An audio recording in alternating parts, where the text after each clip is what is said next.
కృష్ణా జిల్లా మచిలీపట్నంలో వైఎస్ఆర్సీపీ నేతల్ని పోలీసులు అడ్డుకునేందుకు ప్రయత్నించారు.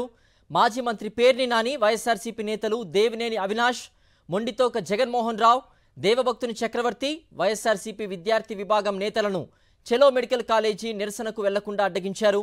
దీంతో వాహనాల్ని పోలీసులు అడ్డుకోవడంతో వారు నడుచుకుంటూ వెళ్లారు. రోడ్డుపై కూడా బైఠాయించి నిరసన తెలిపారు. చివరికి పోలీసులు వెనక్కి తగ్గక తప్పలేదు.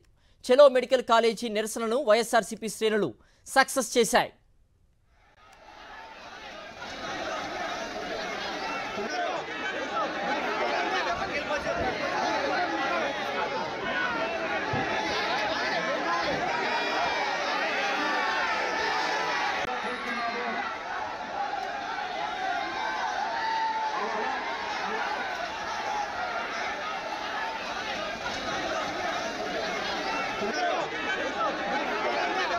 కృష్ణా జిల్లా మచిలీపట్నంలో వైఎస్ఆర్సీపీ నేతల్ని పోలీసులు అడ్డుకున్నారు. మచిలీపట్నం 3 స్తంభాల సెంటర్లో మాజీ మంత్రి పేర్ని నానితో పాటు వైఎస్ఆర్సీపీ నేతలు దేవినేని అవినాష్, జగన్మోహన్ రావు, దేవభక్తుని చక్రవర్తి వైఎస్ఆర్సీపీ విద్యార్థి విభాగం నేతల్ని చెలో మెడికల్ కాలేజీ నిరసనకు వెళ్లకుండా అడ్డగించారు.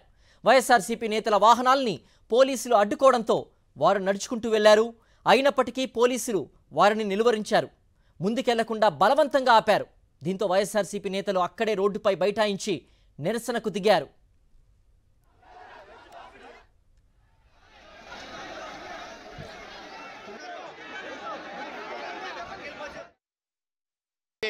తెలియజేస్తా చంద్రబాబు గారు, మీరు ఎన్నికల ముందు పేదవాళ్ళ రాజ్యం వస్తుందని చెప్పారు.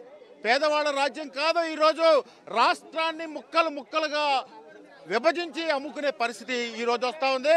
మిమ్మల్ని డెఫినెట్ గా కూడా ప్రజా కోర్టులో కాదు, ఈ రోజు రోడ్ల మీద కూడా తిరిగినిచ్చే తెలుగుదేశం పార్టీ నాయకులు కానీ కూటమి ప్రభుత్వ వాళ్ళకు కూడా అర్హత లేదని చెప్పి కూడా ఈ సందర్భంగా తెలియజేస్తా ఉన్నాం. ప్రజలు రోడ్ల మీద మీకు బుద్ధి చెప్పే రోజు వస్తుందని కూడా తెలియజేస్తా ఉన్నాం.